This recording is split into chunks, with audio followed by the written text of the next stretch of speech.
bad politics always leads to terrible economics.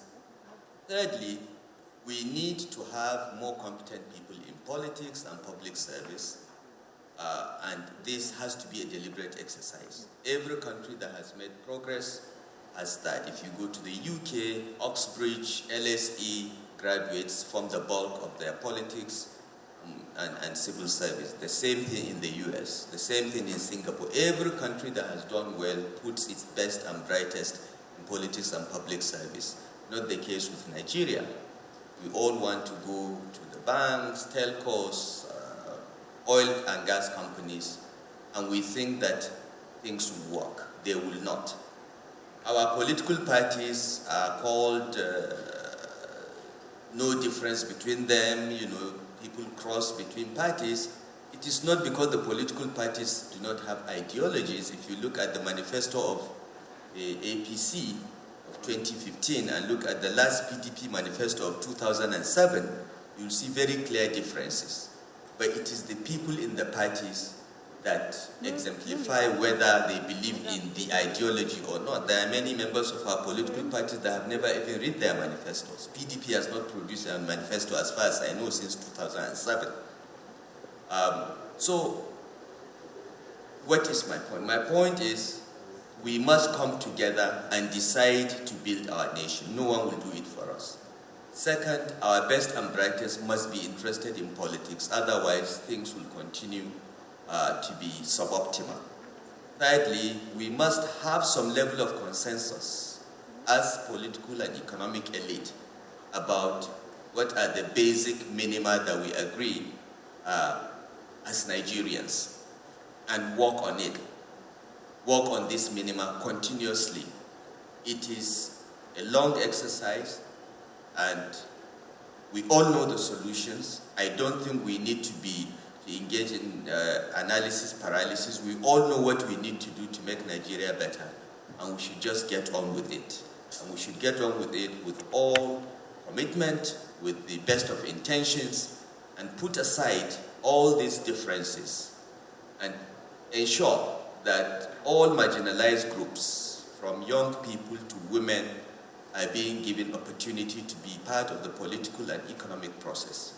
That is what will make this country great. We have great potentials, but we cannot continue to be a country of great potentials. It is time for us to get angry with this tag of nation of potential and convert that potential into reality that will benefit every Nigerian. Thank you, sir. For me, with the NESG and all the people that make up the intellectual class of Nigeria, the first myth that we talk about is that the problem of Nigeria is the 1999 Constitution, and that unless we go back to the 1963 Constitution, we're not going to make progress. That is patently false. The 1999 Constitution has no such problem. It has issues which we can correct with amendments, but it has no such problem. The 1963 Constitution that every Nigerian talks about greatly is actually the problematic Constitution, because it led us to a civil war, it led us to a coup in 1966, and I want to give just two important facts. 45 items were in this exclusive list of the 1963 Constitution, and in 1999 it grew to 68, and many people said, oh, the federal government grew. I said, that's not what happened. What happened was that certain items like arms and ammunition, poison, census came to the exclusive list. But what was significant is that in the period between 1963 and 1999, the federal government took over the functions in the concurrent list. So that taking over the functions in the concurrent list, which by the way, in 1963 there were 29 items in the concurrent list. In 1999 it reduced to 12. Despite reducing to 12, the federal government now have UBEC, now have TED Fund, now have Federal Schools Commission, now have all the facilities, including Primary Health Care Commission. So Abuja became the home of a visioning bureaucracy. All of us in Abuja, what we do every day is to grow this bureaucracy, have access to this 52% of the federal revenue, and distribute it in Abuja. Hence the struggle for Abuja. So really, the 1999 Constitution is not the problem.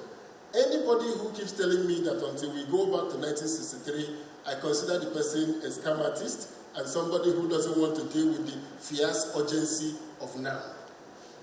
The second thesis, my second thesis is that there is no word like devolution of revenue or powers. The 1999 Constitution was very clear. All the taxes that make up the state revenue in every federal system of government. In the US, state revenues are made up largely. The largest taxes are the charges, what governments earn from hospitals, schools, and all that. The second tax is the property tax, and the third tax is the personal income tax. These three taxes are with the states and local government in Nigeria. The taxes the federal government collects, company tax, petroleum profit tax, customs and excise, are taxes that require central collection, but easy taxes, because you can collect them from a certain point. So from the ports, you can collect custom. From the companies, you can let them submit the annual reports and you get the taxes. But the difficult tax, which is personal income tax, not pay as you earn. The Lagos state government collected almost 278 billion from pay as you earn and collected only 17 billion from direct assessment. So meaning that all you private sector people, Glo, MTN, ExxonMobil, Shell, are the ones paying these pay as you earn taxes. Now, the states have no capacity to collect personal income tax because that is the greatest source of revenue for every government. Personal income tax requires that you have database of the people, their assets, and you can be able to follow up. So our states don't have capacity. If we need any restructuring in Nigeria, the restructuring we need today is restructuring the states and the local governments because they are the basis of collecting the most important taxes in Nigeria: road taxes, property taxes, personal income taxes, market taxes, sales taxes. The state governments have all abandoned all of this for federal allocation. So if you look at that, my second thesis is that the restructuring we need today is to restructure the state governments and the local governments to begin to perform that tax, where charges from the services they render to citizens form the bulk of their revenues. My third thesis is that if we have this failure of state government, part of the failure is because of our indigenship rules in Nigeria, where we insist that after somebody has gone to Ahmadu Bello University or University of Nigeria in Nsukka from Lagos, that person has to go back to Lagos to join the Lagos Civil Service. If Canada and UK are issuing visas for talents, why would Nigerian states discriminate against the residents of their state who have the talents that they require? So if we do not change the indigenship rules and allow for the talents, the residents of a state, to contribute to the growth of that state, Nigeria will continue to be a country of potentials. So my final point is that the federal government, the state government, and the local government are clearly defined in the Constitution. There is no need for any rules about devolution of power. State governments should roll up their sleeves and get to work. Having this work avoidance that we have in Nigeria, where states have refused to work, and everybody talks about the federal government, and having this system where the federal government have acquired all the functions of states and built bureaucracies to do them is the crossroads where we are as a nation, and we need to plug that hole. Plugging that hole is what I think the NES is talking about, the fierce urgency of now. Anybody telling me anything about the future, whether it is restructuring, Biafra, anything, I consider you my enemy because you are delaying us from dealing with the issues of today. Thank you very much. Thank you. One of the biggest tragedies we are facing as a country is the political culture that has managed to evolve in this republic. Perhaps because people were pessimistic about the Abdul Salami government ever handing over because of the endless transition of the previous military administrations. Most of the good people, I would say, did not come forward in 1999. And we are still trying to get out of that. So there is now a political culture that cuts across all parties, in which all the parties, to some extent, behave alike. It is true. And we need to change that. We need to consciously change that. Now, it is not to say that in these major political parties there are no mavericks that want to change things. And this is how I think I want to come in to respond to your question. I was a reluctant candidate for governor of Kaduna State. I was more or less forced to run by the president. And by the time I went to Kaduna to contest elections, I had some exposure at the federal level as Minister of Abuja and so on and so forth. And I was very clear in my mind about what I needed to do when I get there. And because my public service experience was federal, I have learned to work with everyone. You know, in the BPE, it was a mini Nigeria. In the FCT, again, every Nigerian had the right and opportunity to be employed there. So I have got used to working with people from every part of the country.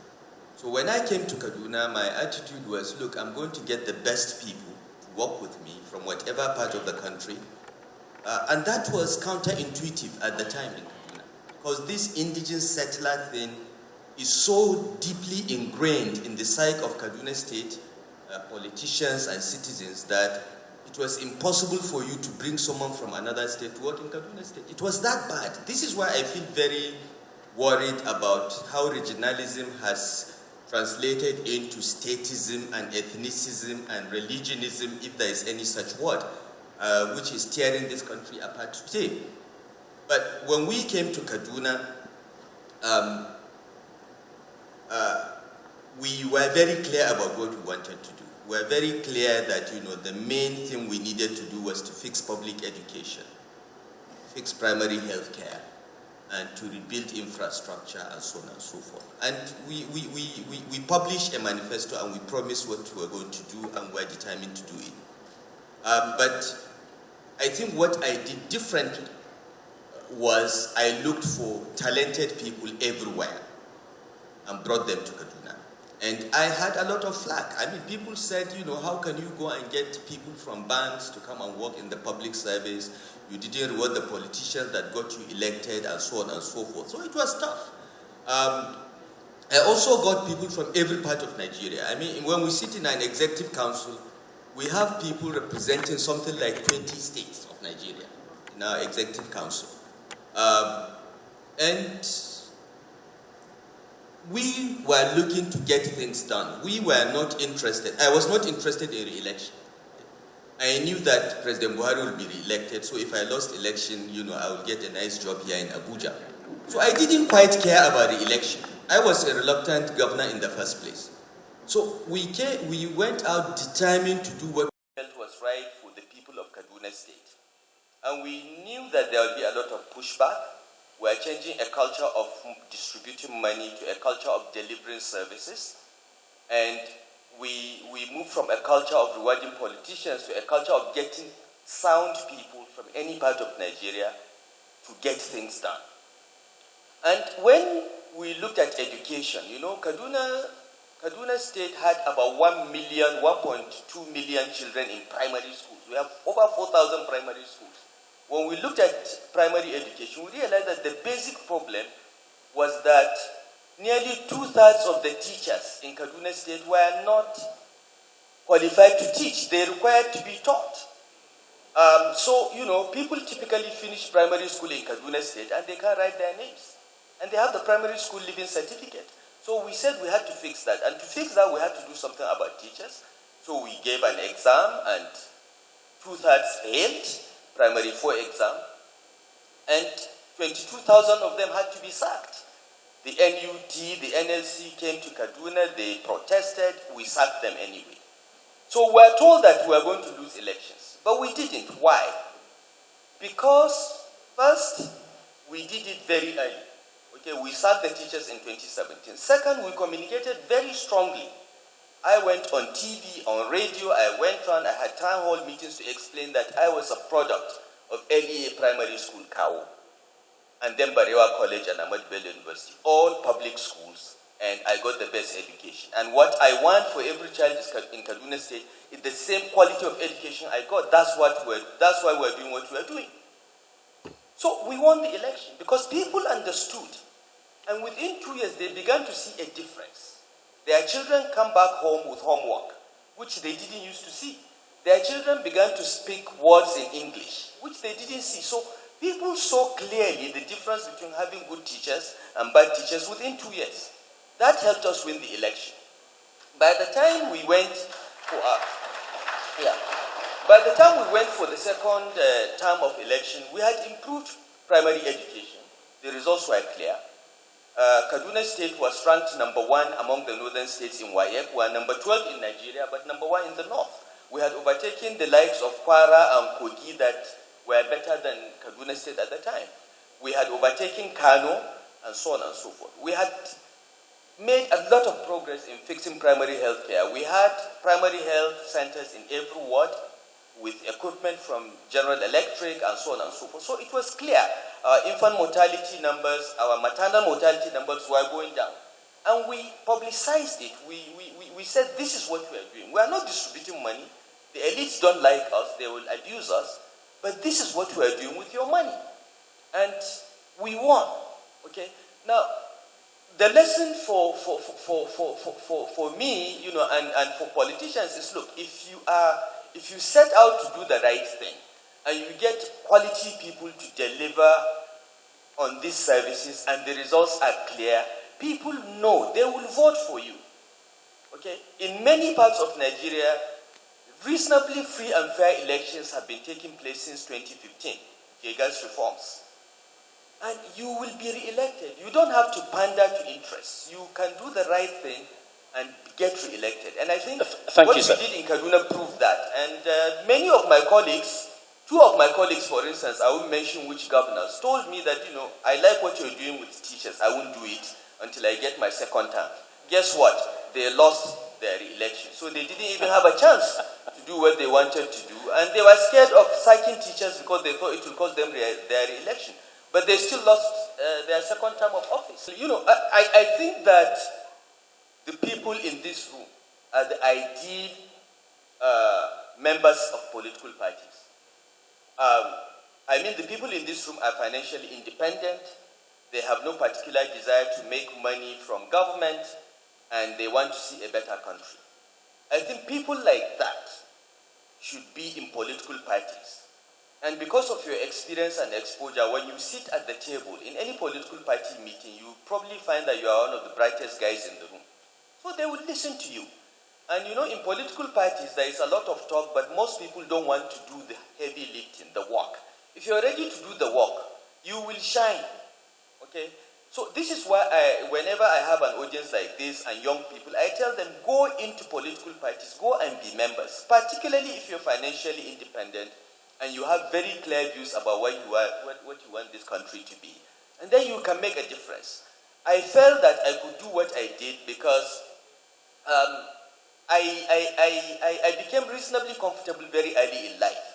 So I didn't need to be in government to make money. I didn't need to be, And over time, I built a network of friends and so on, so that when I went into politics, I had enough people like Akimbele Osagi and Aliko, giving me financial support to run for election, that I did not become beholden to anyone. So it is people like this that can change the nature of parties. Why is internal democracy a problem in the parties? Again, because of the quality of the people. We don't have people in political parties that, believe in democracy. They voice it. Okay. What I find very interesting is that the people that talk about democracy, we fought for June 12th, they are the least democratic people. Look at the political party. Look at those that say, we chased out Abacha. We're Nadeko. Look at their political party. It's the least democratic. And some of that virus has been imported into even APC. The tendency not to be democratic is the natural instinct of most people. And unless you have people standing up and saying, we must be democratic, it won't happen. Look, in my state, we took a decision to introduce electronic voting. Every one of my colleagues told me, you are foolish. You will lose some local governments. I said, what is wrong with losing some local government? Why? Why should we win every local government because we are the party in power? We introduced electronic voting. We tried to do direct primaries.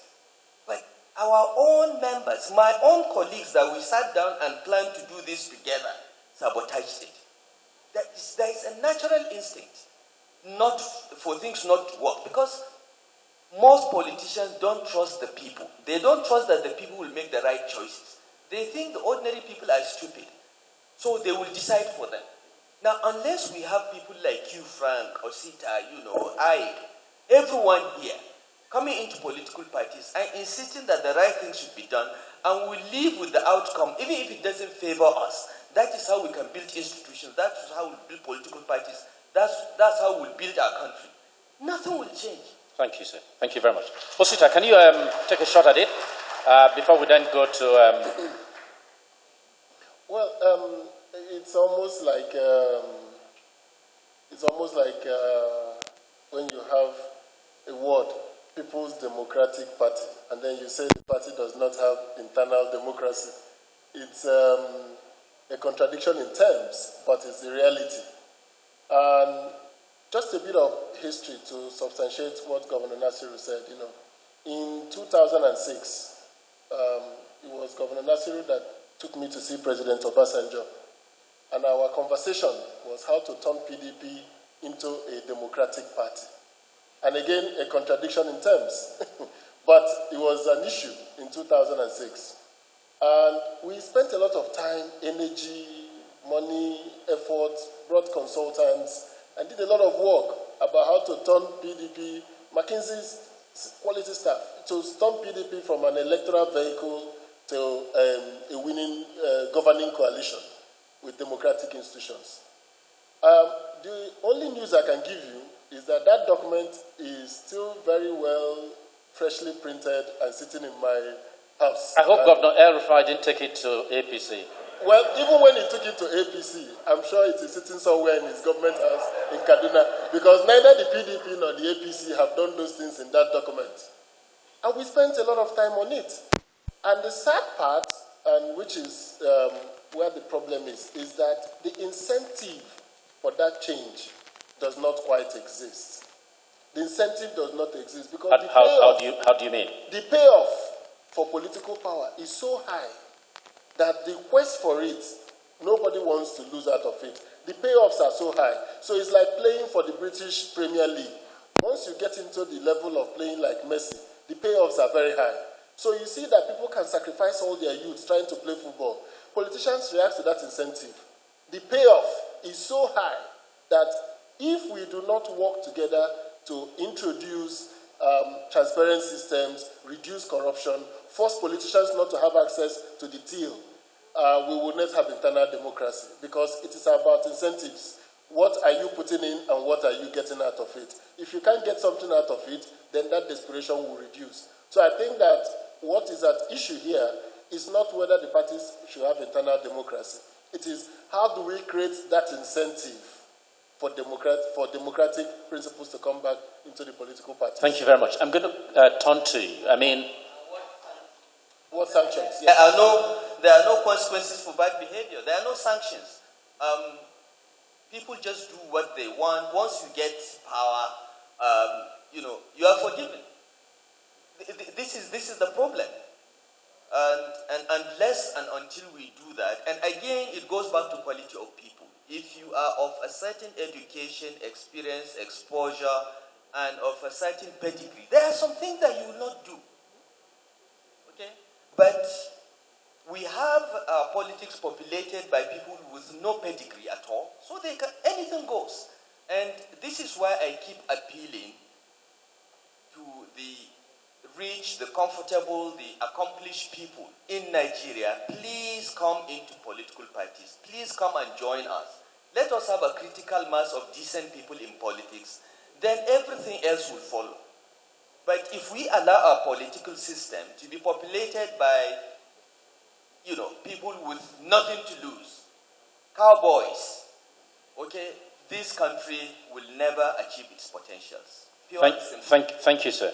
The nature of competitiveness amongst nations, amongst companies, amongst societies is such that at any point in time, if they are better than you, they are going to do what? Beat you.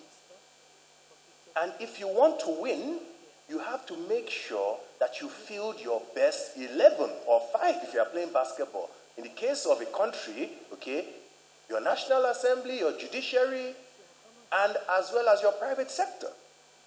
The notion, however, that the private sector has gotten everything fixed is not necessarily correct, okay? Because the embracing of mediocrity has cut across all aspects of the Nigerian society. When we ask, do we have an elite national consensus? As a child, I will tell you what Nigeria's national consensus was, and I can't see how it could have changed. 1, education. I knew that. I went to school in Kaduna.